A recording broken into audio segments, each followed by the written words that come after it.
They have their speakers turned rather loud. Is that better? Pardon? Let me try. Slightly better. I don't know if That it's might you be necessarily or not.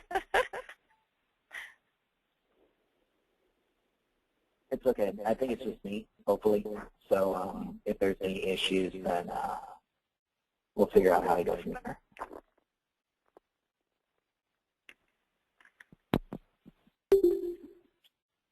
So did everyone have a chance to review? Oh, I can take care of it, Jim.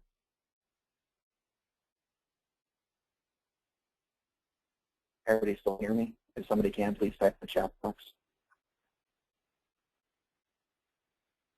Oh, okay. Thank you very much. Did everybody have a chance to at least have a second to review the agenda for today and the scenarios that we listed out? If you did, put an X or a yes inside the chat box.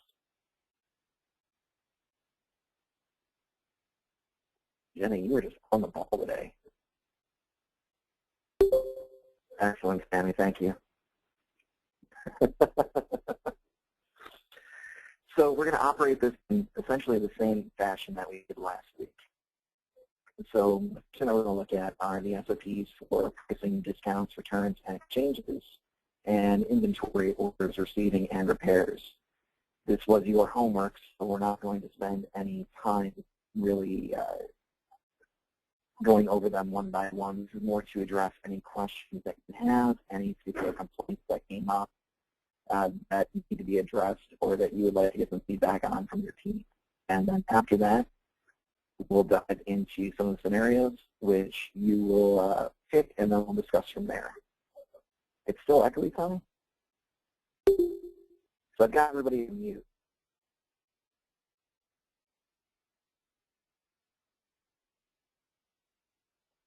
Maybe it's my phone. I'll try dialing in on a different line and see what happens there. Is anybody else having issues with backup?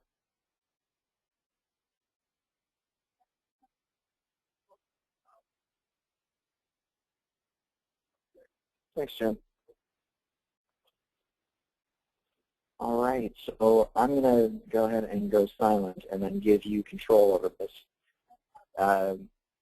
Again, if there's any issues with the SOPs, dive into those. If not, dive into the scenarios, and then probably the SOP things will come out from there. I'm going to go ahead and unmute everybody, so please talk. Enjoy yourselves as much as you can. And the floor is all yours.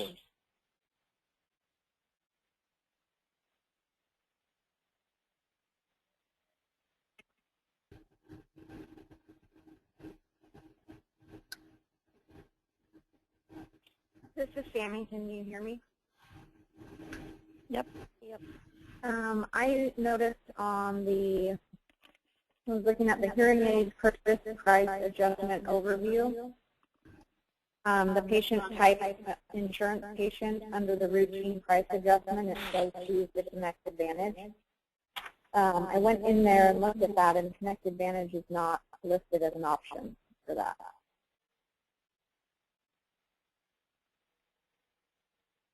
Is that something we're supposed to be using? Because I thought Connect Advantage was, it basically zeroed out like if they got 3 batteries or something like that. Correct. And where are you doing this? At what screen? It was in the insurance section under hearing aid purchase price adjustment overview. Mm-hmm. It has columns, patient type, routine price adjustment that you're supposed to use for it, and then an optional price adjustment. Correct. And you're saying that you're not finding the Connect Advantage? Right. This is Tony, by the way.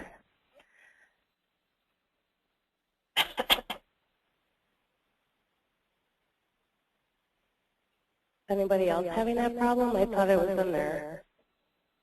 I have used it before, but when I went in there and looked, because I was confused on why we would use Connect Advantage as an adjustment to an insurance patient.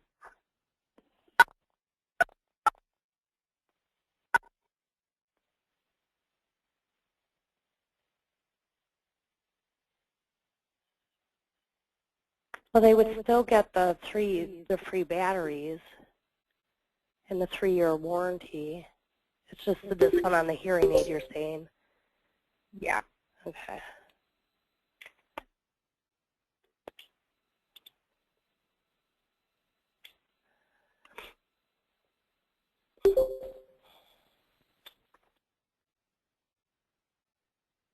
All right. Sounds like we did pretty good on the SOP questions, which is fantastic. Great job in helping each other answer those out from what I was able to hear while I was switching over lines. Why don't we take a second and start looking at the scenarios? I'm going to bold one here that I want us to look at. Sammy, if you wouldn't mind, could you read that for me? It's the second to the last if you have the printout. 1 second.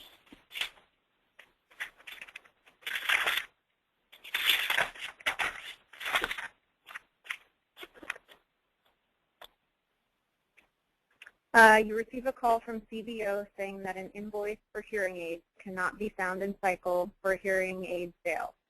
Looking in the case shows no notes were entered either.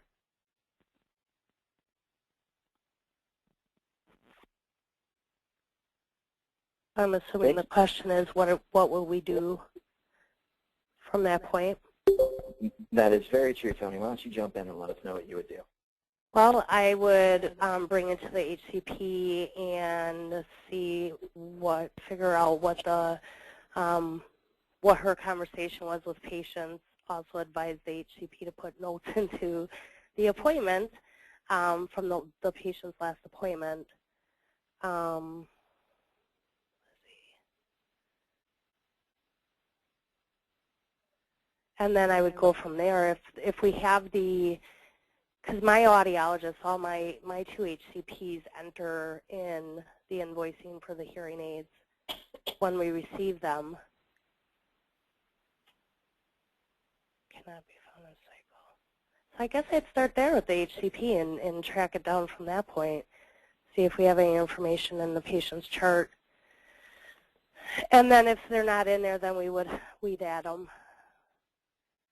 If for some reason, whatever the glitch was, we'd figure it out, and then we'd add the hearing aids to them, probably under other equipment. I think that's what I would do.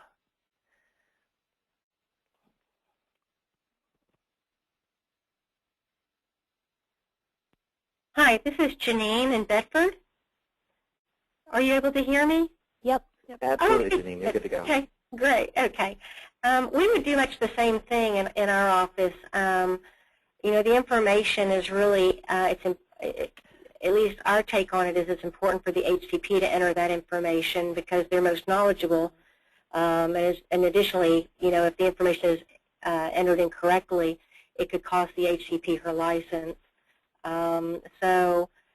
We would just, you know, go to the HCP and make sure they're aware that this hasn't been entered, and then have them enter it, you know, and have the HCP take care of that. Thank you. That is all.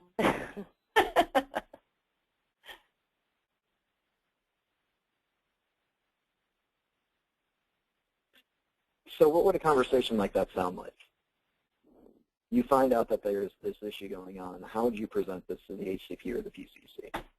Is it a one-time? Just feel that towards you, this is towards anybody. Is it a one-time issue, or is this a repetitive, like something that keeps continuing?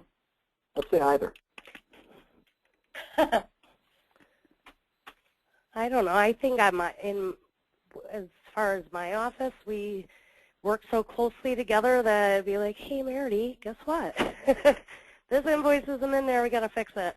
I don't think, I mean, it's just pretty easy to bring it up. And if it's an ongoing problem, then we try to talk between the HCPs and the PCCs to come up with a game plan for triggers For instance, recently I wasn't adding the due from insurance on hearing aid invoices, which was totally my fault. So we discussed how can I better remember that. So now we agreed the HCP would hand me the invoice, and that would trigger me to know to do that until I get it, fully going. Because we didn't have CBO until this past July, so it's still a learning process and a remembering process that there's changes. So that's what, if it is a continued problem with the HCP, then we would work together to see what a good trigger was so that it would be remembered in the future. Yeah, that's good.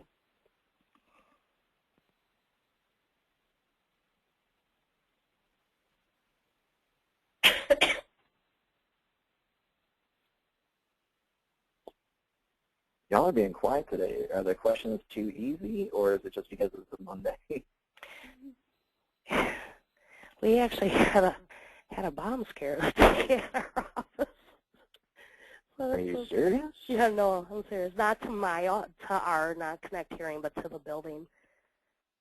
Yeah, we don't know why. Don't know what the story was behind it, but had quite a few officers here, and they kind of cleared out the building, and lots of fun stuff for a Monday. Everything was fine, so that's good. Yeah, that's a good way to wake up in the morning. Yeah, yeah, it was interesting. I would add to, this is Janine again, I'm sorry. I would probably add to that and say that most of the time, I guess it would depend upon the level of the thing that's continuing to occur on a repeated basis like this, kind of gauging how serious it is, in terms of the end effect. And in this case, this is something probably we would just try to handle internally between the HCP and the PCC, even if it's ongoing. At some point, if it just continued and there's just like this roadblock, for whatever reason, there's just this mindset where they just can't seem to remember to do that, then I probably would engage the RD at that point. I have a very close working relationship with our RD, and I would probably engage him just to, not from a reporting, but more of a, or I might reach out to another office, as a means of trying to find a way to affect change, positive change in this area. But at some point I might, actually reach out to the RD and say, this is continuing, and because he would be in the best place to be able to determine whether some additional training is required, that would benefit the HCP and the clinic. Again, that's all. How do you want to conduct that training? I'm sorry? Not just you. How would you see the ideal way to conduct that type of training? And it's not just you, it's to everybody in the group. I think time, perhaps another HCP coming from another office, sitting down, because it really depends on the person themselves. Some people you can walk through it over the phone. Some people need hands-on, but when it comes to HCP training for something specifically like that HCPs are the ones doing it, then I think maybe a little one-on-one time with a fellow HCP would help. Because most of us PCCs do know and are able to show the HCPs how to do it, but sometimes it's that peer-to-peer training that would probably be helpful.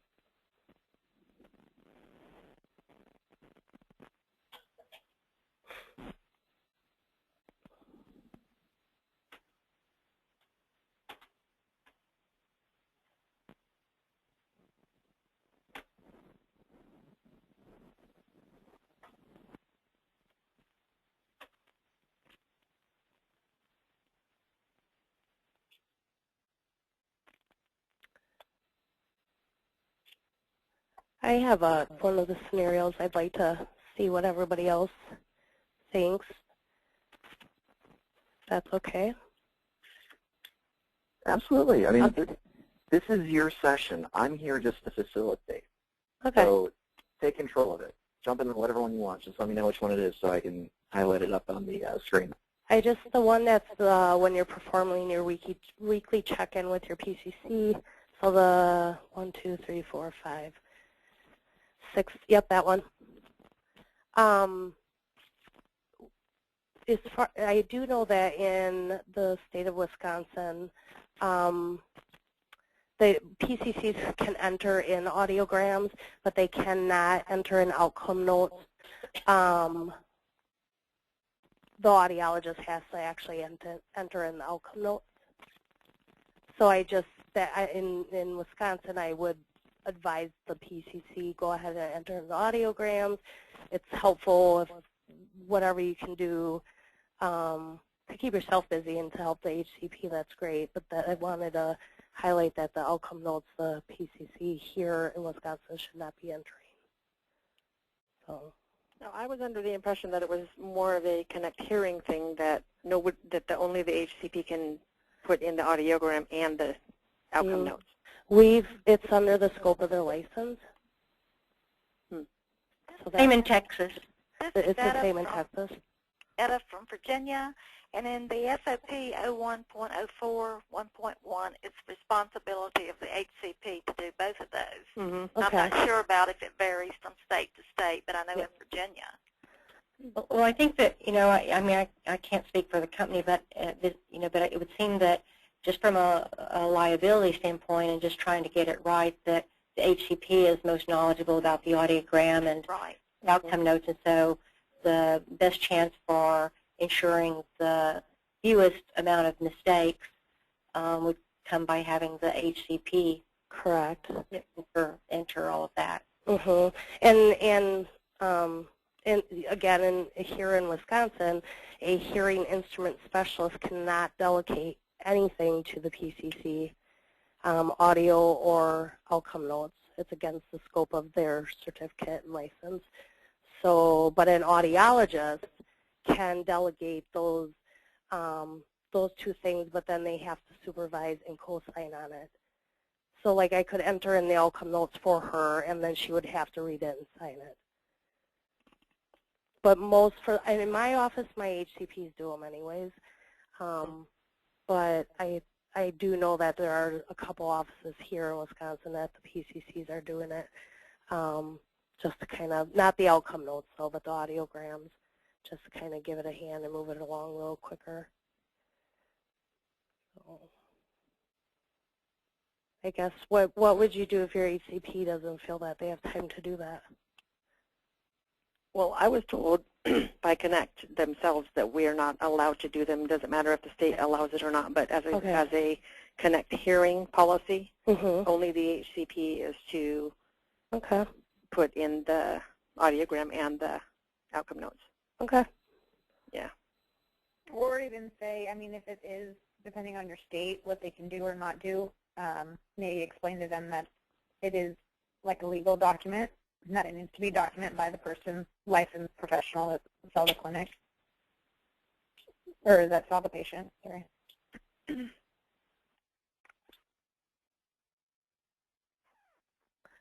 So then we would guide the PCC to, or we would tell the PCC that they're not able to do that per the SOP. Yes. At the HCP.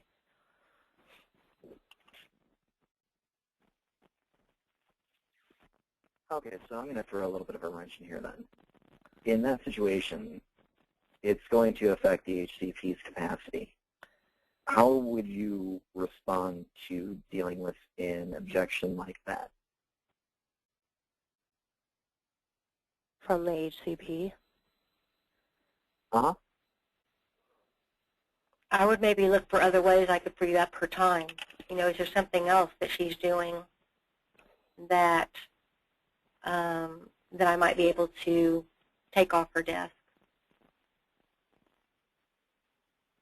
That's what I would do as well. Like, to me, that's a non-negotiable. Because the impact of entering incorrect information is so great, and also it seems to me that Connect Hearing is very firm about He's very firm about the fact we can't be entering it as PCCs. So I would probably look for other ways that I could free up his or her time. Hello. Mm-hmm. Hi, this is Sarah from Beverly Hills. Susie and I have great communication, so I know at times she's full completely. What we do is communicate, and I help her in other ways that could get her load off, and like that she could complete the most important things, which is something like that, due to our regulation with Connect Hearing. But how long have you worked with your HCP? I've been with her a year. So I think all of us have worked with our HCPs for quite some time, and I wonder what more we can do to help them, because we pretty much have our offices down pat. If there's a new HCP there, stepping into it, maybe there'd be some more things we could find. I'm all for helping them. I know in my office we have, we already have those things in place. Okay, what can we do to get the patient to fill out paperwork faster, and all of that stuff. So that doesn't send us behind either. So I wouldn't really know how to help a newer HCP that does that. If you think about it, say for example, you've done it so many times, and then all of a sudden you do put an incorrect audiogram. Mm-hmm. It's going to fall on who? Oh, yeah, no, I completely it could agree. happen. I'm not saying it has, right. But maybe it could. Right. Oh, I agree. I agree that the PCC shouldn't be entering that in there. I do know that we had one PCC in Wisconsin that did it, but now she's no longer with us. Otherwise, the HCPs do it. They're the ones that put them in. But I just would, be great to hear anybody else's shortcut ideas on anything else that we do in the office that you guys have found to be helpful to your HCPs. Which is kind of hard to say, to pinpoint one thing, because we do quite a bit, and we do it automatically now, so we don't even think about it. I don't know. Maybe even just looking closely at your processes. Like if she's taking the full appointment time, to complete her eval appointment. What part of that is taking longer than maybe necessary? It's like, are we getting the insurance verification information in there completely? Are we, it's like, I don't know, just a thought. This is Etta from Virginia again. In order to save some of that time for the HCP to do her eval, if we have the patient come in, say, 15 minutes early to have all the paperwork completed, then the HCP could go ahead and start on time for her eval, and that would give her enough time to do the cycle of cells. And I know we do that, especially with new patients. We ask them to come in early. The only time that we have a problem with is that first appointment in the morning, because we've been instructed not to clock in early. So, if we open the doors at 8:30, our first patient's supposed to be there at 8:30, but we're not supposed to be clocking in at 8:15 to be ready. So that's the only time of day that I've been having a little bit of problem with. Otherwise, for sure, the new patients, I ask them to come 10 to 15 minutes early. What I do on the registration sheet itself is, because I get, if I'm able to, I gather the phone number, address, etc. So I print a label and put that on the registration sheet, and then I just highlight the areas they have to fill out and they have to sign. So that way they're not looking at every single box, and going over it. I just highlight the ones they have to sign and highlight the ones they have to put information in. And that saves time. Yeah, it does. But that's what I do at end of day. Like, I'll do it at the end of today. I get tomorrow's patients already. So that seems to help the patients a little, get them moving a little quicker. Yeah. But, we are dealing with elderly people, and they're just a little slower. So, yeah, I definitely agree with having them come in early. You know, and these forms a lot of times overwhelm the patients when they come in, especially the ones that are a little bit older. Mm-hmm. So, you know, if you go out and tell them, you know, ask them if I can be of any help, you know, I'll help you fill this out or whatever, you know, that makes them feel more comfortable too, because it is a whole lot of forms to fill out. Well, that's a good idea.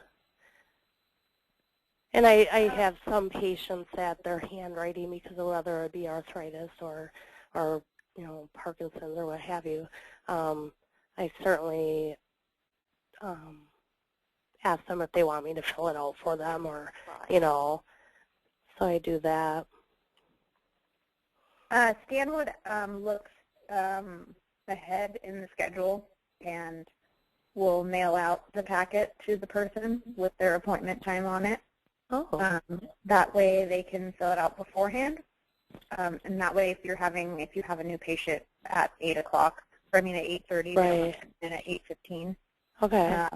And then they can also have like a family member help them with it if they can't fill it out themselves, or a lot of the time they'll fill out most of it, and if they have a question on something, they can just ask you when they come in.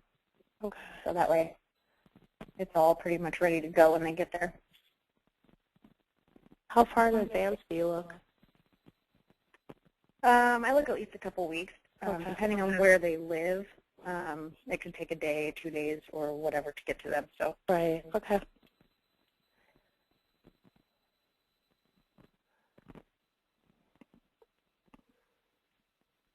Do you find a lot of problems with especially that last the ear history, not the hearing aid history, but the ear history? Patients seem definitely to get overwhelmed with that. So I have them fill out the information that's needed, such as the PCP's name and so forth. But I think that's where I get the most resistance, is that those last 2 pages. Yeah, it's a lot of pages when you hand it to them, but if they don't, I mean, some people are resistant to it, but I just say if you can fill out as much as possible, and then usually our HCP will be asking those questions anyway. Right, same here. And we do that, I know, with my HCP, if depending, you know, how long the patient's taking filling it out, she'll let me know, and when I see that they've gotten to the last page, I'll be just, oh, you know what, the audiologist will go over that with you, you know, you don't have to fill that out, so we can keep them on schedule. Yeah, and even the insurance portion, I usually just take a copy of the card and have them skip that part. Yep. That way they don't have to fill it out. Yeah. So. Yep. I heard that they were going to be reamping that and making it possibly shorter, the whole packet. That would be nice. And it's always trial and error. So what works, what doesn't. For me, it's when the insurance card page is in front of the page that has the emergency contact information. So I always switch those around, because when you're entering into cycle, the pages should reflect, you know, okay, as you're moving down the screen, you know, so the pages of the registration form would be nice if they corresponded with, okay, what line are you next on in cycle? So I just flip those around. Not a big deal, but it's little stuff like that that if we could get it tweaked, that would be awesome.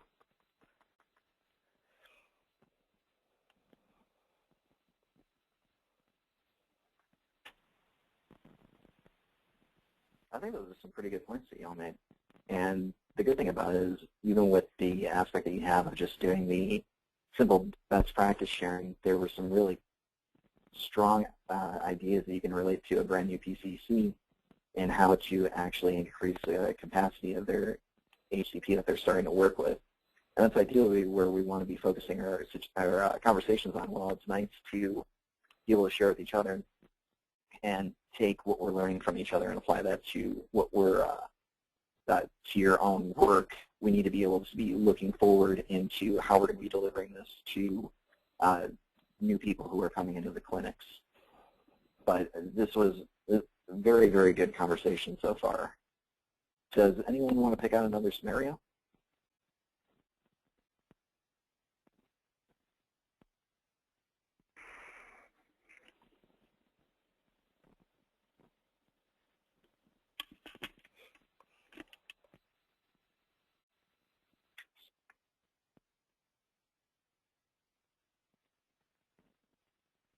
I have a question regarding the last scenario. Yeah, go ahead. When pulling in weekly report, you notice that the termed HCPs are making sales. I'm guessing that would probably be because, well, any hearing aids that they ordered while they were still here, their name would be on that invoice. And then, so I don't know how you would correct that invoice. Can you change, can you select a different provider? I think you can select a different provider. No, maybe. Because that invoice, say that they put that invoice last month, and they're gone now, you can't, I don't know. I wonder if you can change that. This is Etta, and this happens, I think what we should do or what we need to do is just put a ticket into the service desk and ask for the staff name to be corrected on the invoice. And then you should always check when completing the invoice, and it should be one of the last corrects made before saving the invoice. And if you add the hearing aids and then you change the staff name and then go back and add the batteries, and then it would default back to the original name. Excuse me. So can you repeat that, Etta? I'm sorry. I lost it somewhere in there. Well, if after making the sale and the invoice, is wrong, right, we have to put a ticket in. The only way we can change that after the fact is to put a ticket into the service desk and ask the staff name to be corrected on the invoice. Okay. And then you can always check when completing the invoice, and it should be one of the last corrects if it was saving the invoice. Now, if you save it and then you add the hearing aids and then change the staff name, and then you go back and you add the batteries, and then it will default back to the original name. Okay. And that would be how you would get the invoice corrected. Okay.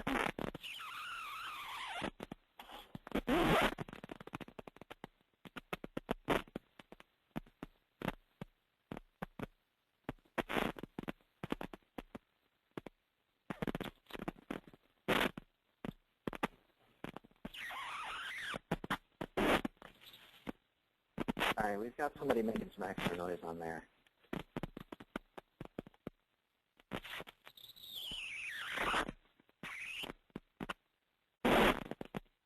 What is that? I have no idea. It's like aliens.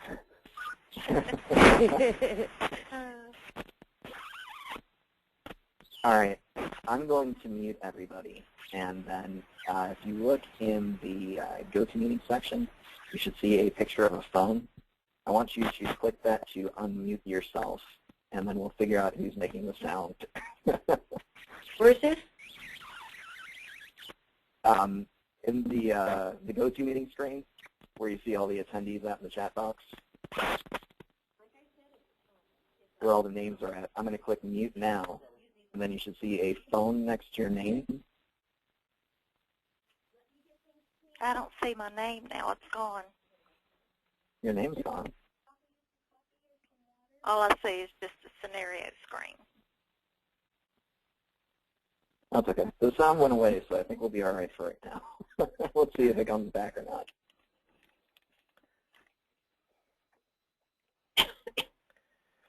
So has anybody ran into the issue of seeing a termed HCP on an invoice? As in they quit and then a week or two later their name comes up as they made the sale? Would you repeat that, please? Absolutely. Have you ever seen an HCP's name come up for making a sale after they've quit or left the company, say 2 weeks after? So they would have had absolutely no interaction with that patient whatsoever? Yeah, I still have some come up that the patient or the HCP hasn't been here in years. I know we had one in Midlothian that happened after the HCP left. just have to try and really look at it's up there. That's the HCP's name is always on it. Right. Could we just submit a ticket? Could we just submit it pops up more often than I want to write tickets. Right. I get some every once in a while on some invoice when I'm the one entering in the invoice, say it's for batteries or what have you, and it's somebody's name that sounds like they're in corporate. I'm like, okay, why are they coming up here? Why are they popping in? Oh yeah, it does happen. Can you hear me? Mm-hmm. Can you guys hear me? Yep. Okay. We do see that quite a bit, and where it stems from is when you open up a patient and you look in their patient summary, clinic, and provider, whatever they're assigned to in there, when we pull up their appointment, when we pull up their invoice, is going to automatically fill in there. So, you know, I know it's a lot of work to go through all your patients or something and check it, but it would be good protocol to check them, especially if you're in a center where the HCP has been termed recently or you had patients that were moved over from a closed center to yours. To check those, especially before you maybe start the appointment, and change them, and then you're not going to have that issue. Otherwise, yeah, it's going to kind of happen. And unfortunately, we can't automatically change them. Let's say we're moving it from one center to another. Cycle can't automatically update those for us, unfortunately. So yeah, just go ahead and submit a ticket. We get quite a few tickets of that, and we can actually change that on the back end if you missed it and already did the sale. And so is that helps a little bit? Because like my Dr. Hayes is leaving at the end of January, and it'll be just Dr. Knudsen. So when I schedule that patient into Dr. Knudsen's schedule, doesn't that automatically change it in cycle? Or no, you actually have to change the portion on the patient summary. So if you look, it's one of the first sections. It says clinic and provider. You click edit. You got to change it in there, unfortunately. Okay. All right. Yeah, that would be nice if we changed it to a different provider. Yeah, but it automatically went there. Yeah, no. Okay. All right. Sorry.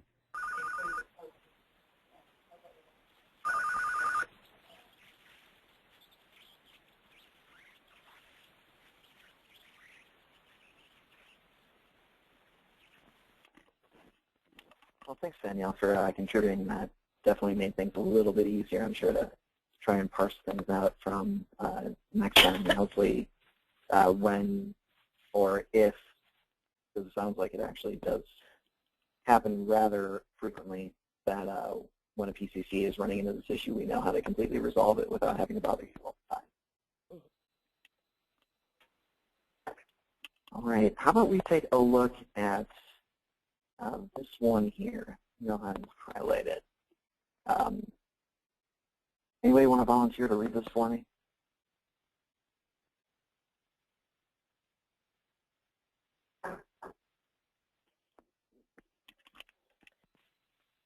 I can. Can you hear me? Absolutely. Okay. An HCP in your region has demonstrated a problem for incorrectly pricing hearing aids. Often he gives the prompt pay discounts to those who are using insurance to purchase their hearing aids, and often honors obscure hearing aid discount letters for price matching.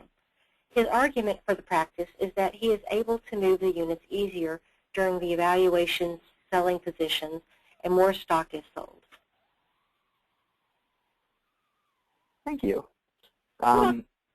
Any comments on this? How would you address this situation if you happen to come up against it? What is the second portion?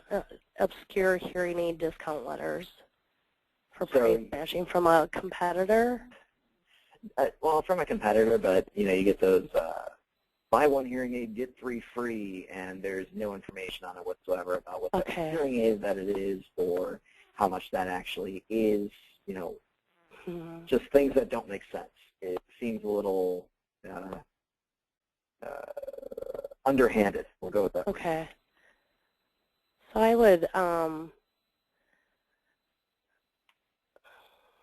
would bring it to their attention and ask them, why are they doing that per the SOP? Yes, we have price matching, but it's apples to apples, and it's certainly not buy one, get one free. And then I think if that doesn't help, and the same with the prompt pay discount if it's an insurance purchase, if reminding them that's what the SOP states we have to do, and then it still continues, then I would think I would call the RD and have them address it with the HCP.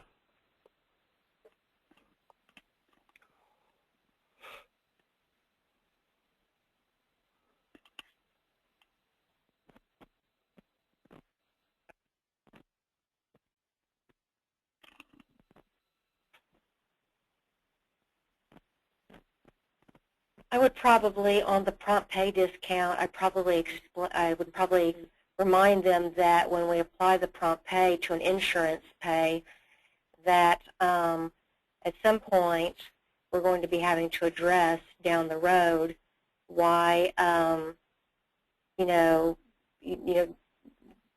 why there's not enough money there, because there's been a prompt pay applied as well to an insurance pay. And there's going to be a patient who's unhappy, a possible return. It's going to look bad from a number standpoint. It's just not a win-win situation at that point. And so I would probably just remind the HCP or kind of go over that with the HCP that we're either going to be having to do write-offs or there's going to be a return. And so everybody loses at that point. And then of course, if it continued, I would, just as my colleague had said, I would, at some point have to refer it to the into the regional director.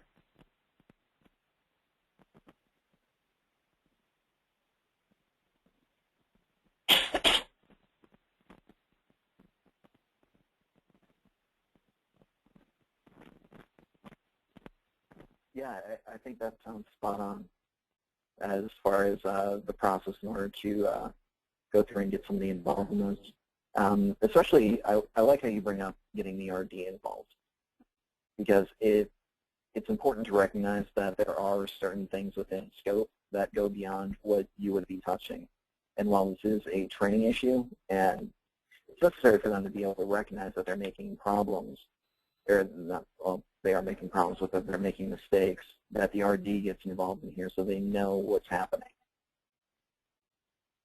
I have a quick question about where we left off last week, because I don't remember exactly. Did we get into the patient intake and appointment outcomes, or did we not get that far?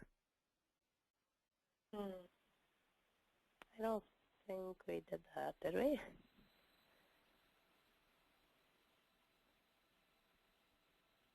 I don't think we did. Yeah. Okay. We pretty much covered a good amount of that. There's one last one that I want to discuss before we kind of break, and then I give you your bit of homework for this week. Let's go ahead and take a look at the first one. I'll read it because it seems like everybody kind of wants to be able to apply it today. Once again, the first of the month has rolled around and it's time for inventory. To complicate matters further, it's the end of the quarter, meaning that not only do all hearing aids need to be counted, but additional accessories as well. Your PCC has never done a full count before and is stressed by having to do a complete count. What process would you take to ensure inventory is done correctly?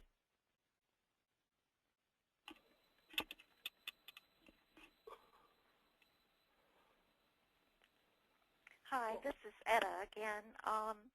I like to take a pad and go to wherever I keep my inventory and actually physically write down everything that we have in our inventory.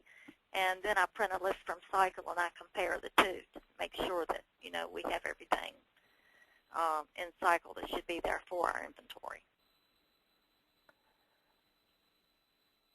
What about the accessories? Well, that's done quarterly, but, Right. I do the same for that. I take a legal pad and I write down the entire inventory that we have of everything that we have, and then I compare it to what I have in Cycle. Okay. Because not everyone puts the receivers and all this in Right. Cycle. Right. Some clinics do and some don't. So. Right. Yeah, that's what I was thinking. Hi, this is Janine. I would probably, if I was training a PCC and she hadn't done it before, I would probably certainly give her instructions on how to go about doing it. Take her back to the inventory room, kind of show her what I would do, which is, again, handwriting down all of the serial numbers and taking a manual inventory. But I would go in after her since she's stressed about having to do one. And the question, I guess, is, how do I ensure inventory is done correctly, I would be the backup person. I think there's a spot for 2 people to sign off on it, having done it, and I would be the second person to do it, to sign off on it, to make sure it was done correctly. What would you do if you weren't able to be in the office at the end of the quarter, let's say? Then I might have someone else. It's like in my office we have 2 HCPs, 2 PCCs, and a technician. So I could always have our technician do it, but I realize not all offices have the luxury of a technician. Right. I don't know. In that case, it's like maybe I'm not sure long distance how to go about doing that. I say long distance, but. Okay. HCP was the second counter, and the PCC does it, and then the HCP is the second counter. Yeah, I was going to say maybe the HCP, if they, if they're able to or willing to do so. I have, an audiologist in my office who feels that type of work is below her, beneath her. But then I have another who would be like, yeah, I'll do that, So right. It just depends on the HCP, I guess. And that's the same. It's me, and I have 2 audiologists in my office, and they're the ones that do the inventory. Yeah. Right now. Okay. Yeah. But if I was training, because I had a gal in a PCC in, up north from us, and so what I did was that just reading the SOP with them, and then like I know it's hard when you're not seeing their screen and they're not seeing yours, but going step by step with them. Right. Do it on your own end, do it like you were doing it too, so you knew exactly what button you need to hit or what open file or what have you. That seemed to have helped her, and she was able to get it done. That's great. Yeah. And then she doesn't feel so stressed because she has somebody there on the phone with her. Right. Walking her through it. Well, and I find it helps sometimes they'll also be like, I'm not positive, so let's read the SOP. Let's look at it together. Let's do step-by-step together, and then it'll cement it in both of our heads a little better. Right, right. So.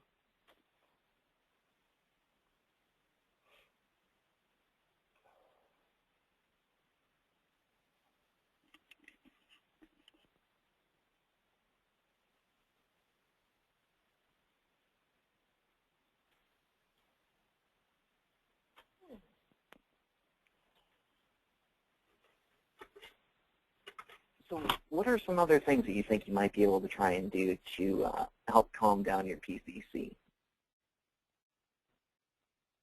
Because it is a rather stressful process. I mean, going through all that stuff and realizing that you kind of have to do your best to make it perfect.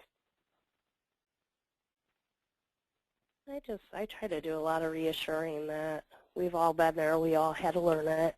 We all made our little mistakes and learned from them.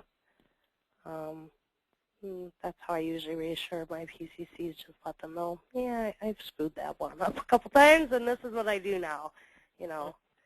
I think being honest with them and letting them know that everybody struggles with some of these SOPs, and until it's down pat, that we know what we're doing.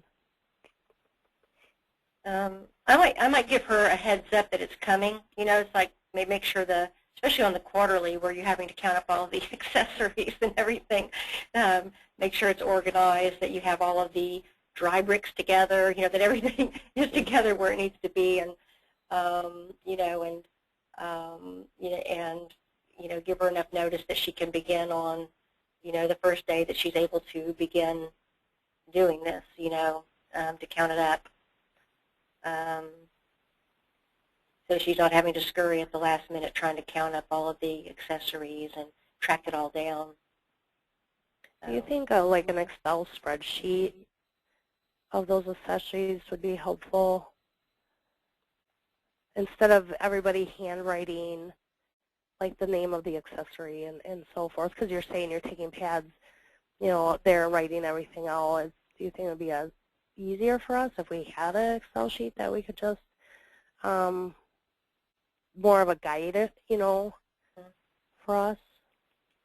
I have not done inventory, so that's why I'm asking. So I'm kind of confused.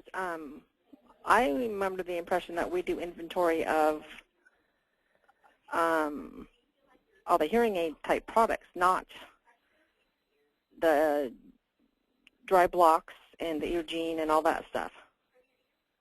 Oh, I thought we did. Yeah, I thought we were doing accessories as well. I do think it's accessories are like comm pilots, the TV links, and stuff like that. Sammy, are you there? I don't think it's the dry blocks and all of that. I don't think so.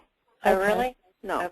Hey, Huh. this is, yeah, you guys are right. This is Danielle, and you do the hearing aids monthly in that Excel inventory report. So if you haven't seen that, I would definitely jump on to the clinic operations manual and find that, because that is exactly what you're describing. Okay. And then there are separate tabs for accessories, and those only have to be done quarterly. But if it helps you to do them monthly, you know, no one's going to slap your hand for that for sure. So there's nothing wrong with, you know, doing that more often. It just is required quarterly. But what is included in those accessories? Anything that's in the and I think, yeah, any true accessory. So I would say dry block, stuff like that is no. Yes. You know, and I would say anything that's serialized would be something to count. You know, anything that you use for repairs or, you know, even batteries right now we're not counting. That could change in the future, but right now, no. Okay. So I would really focus on the high dollar stuff that's serialized. Okay, well that's great. Okay. Yeah, you don't, not every little tube or dome or anything like that. No.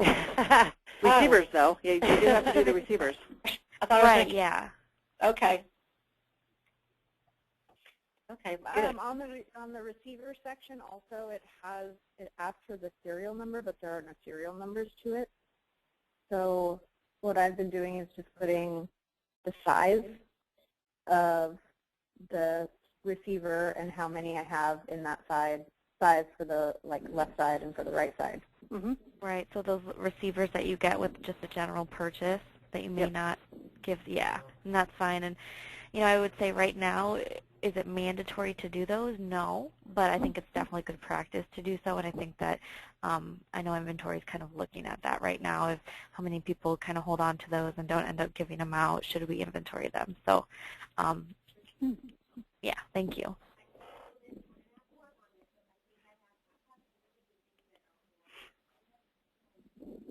All right, so on that note, we're going to wrap up this conversation and give out the homework for this week. One of the big things that I want to work on is learning to communicate via email as opposed to just trying to talk through the phone like we've been doing lately.